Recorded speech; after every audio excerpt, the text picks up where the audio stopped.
says, and it's called science says, which is one of the biggest sleight of hand tricks of modern civilization. Science is just a method, but it's being pushed as authority, and most people don't even realize the difference.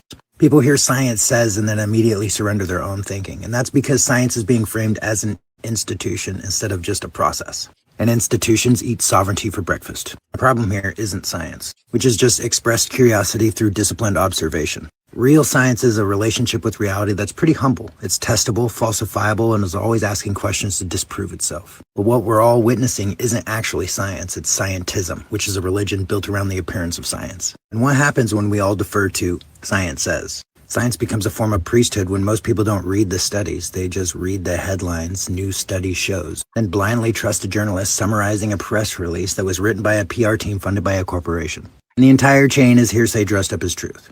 And in that way, authority replaces intelligence. And instead of thinking, people reference something that's been said instead of what's being observed. Trust the experts then becomes code for outsource your perception.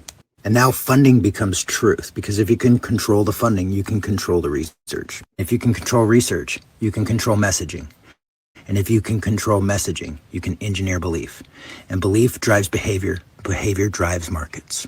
And in that, living knowledge is erased. Knowledge that was accumulated through ancestral lineage passed on word to mouth for tens of thousands of years. Something I care a lot about. Which is dismissed as unscientific because there's no institutions controlling it. And then the language becomes a trap because now people are defending things that they don't understand. Words like misinformation, peer-reviewed, or consensus get used like shields, which always raises a red flag for me because I'm not actually hearing an argument here, I'm hearing obedience signals. It's very easy to cling to scientism because it gives us a way out of responsibility. That lab coat said it, so I don't have to think. If that study says so, then I don't have to trust my own lived experience. If the consensus exists, I don't have to take a